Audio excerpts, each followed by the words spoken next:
I'm Diane, independent candidate for U.S. Senate in the 2022 elections in the state of New York. And my campaign staff and I have decided that we are going to produce a series of short videos about great American patriots whose statues and monuments are all over the state of New York, because we must do something to preserve the noble legacy and history of the United States of America.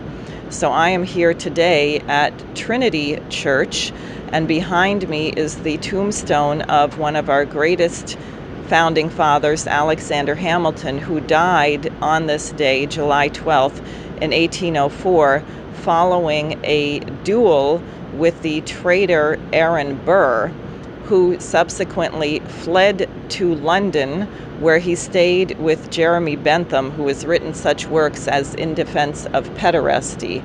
But more on Aaron Burr's treason in another video. Happily, he is not buried here. The tombstone behind me marks the grave of Alexander Hamilton and his wife, Eliza. Eliza's father was Philip Schuyler, and I'm going to leave it to my longtime friend and website manager, Bob Wesser, who's in Albany, to tell you something about Schuyler, whose statue they are trying to remove right now. Schuyler had his own duel with Aaron Burr, who took Schuyler's seat in the Senate, but then Schuyler won it back.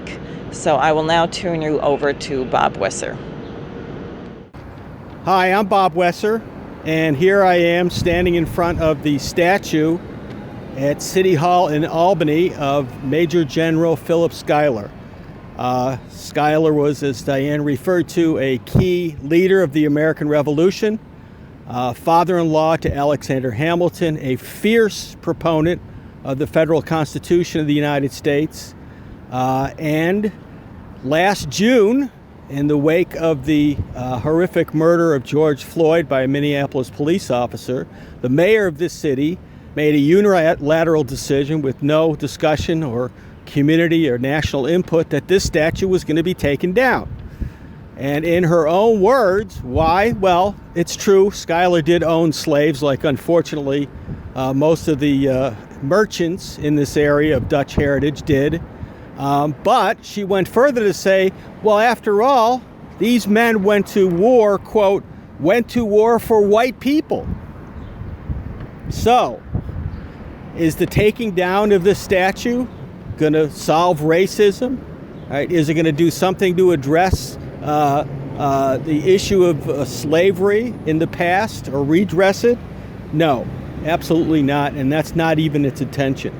In fact, this racist narrative of they went to war for white people, quote unquote, this is precisely the arguments of the most fierce pro-slavery secessionists, people like Judge Douglas, Stephen Douglas, and Senator Stephen Douglas of the famous Lincoln-Douglas debates, who said explicitly in those debates, quote, the Constitution of the United States was framed by the white people and ought to be administered by them.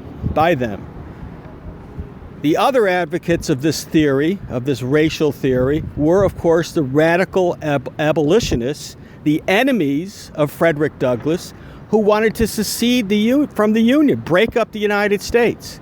Because after all those men during the Revolution went to war for the white people. Now, of course, Douglass refuted this in his famous and impassioned defense of the U.S. Constitution, where he called it a glorious liberty document, and it goes on to say essentially that these documents, the Declaration of Independence, the U.S. Constitution, these are living, breathing principle documents that can, if put into action with the power of a federal government, this is the only means to actually annihilate the institution of slavery. So, you may ask, where did this narrative come from? They went to war for white people. Take down the statues. Did this come from Mayor Sheehan? Did it come from Black Lives Matter? No. It came from all places, the offices of the New York Times. Well, how did that happen? Well, last summer, the New York Times, up until that point, was virtually the leader of the attempted coup against President Trump and covering every day Mueller's investigation of so-called Russian collusion, right? The Russians did it.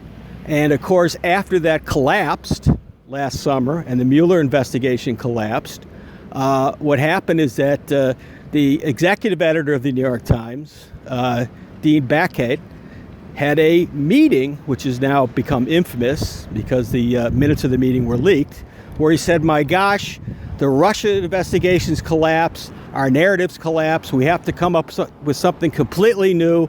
So now we're going to go on the Trump is a racist narrative. And they cooked up something which you can go read in the New York Times Magazine online called the 1619 Project. And of course, the whole theory is the United States was set up by white people to promote slavery.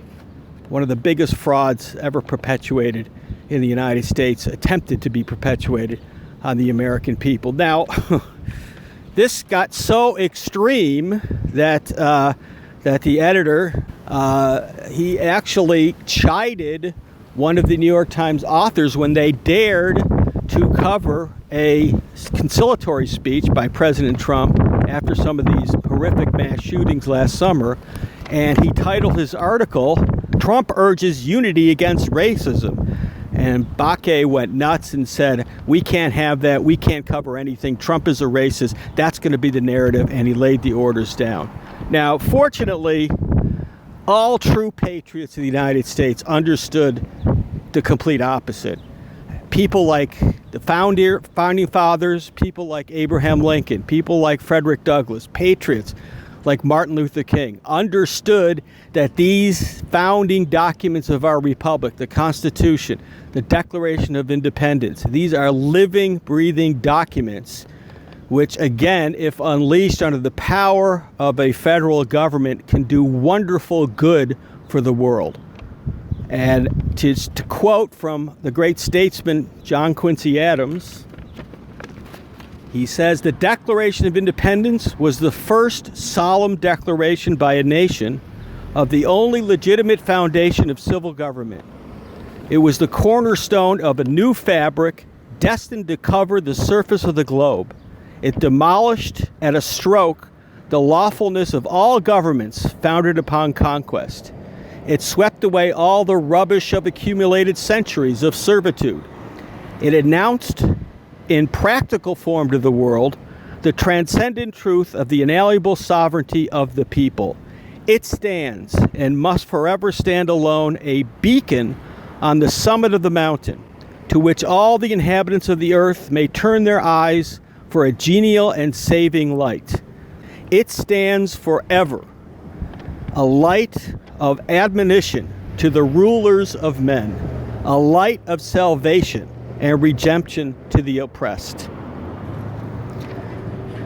U.S. Senate candidate Diane has announced no statues should be taken down without a full public debate, a national debate on these critical issues as the ones I'm raising here today. Join our campaign. Let's sweep this British Wall Street attack on our nation out of politics, and let's restore our nation to again become a power under our Constitution and Declaration of Independence to do good on this planet.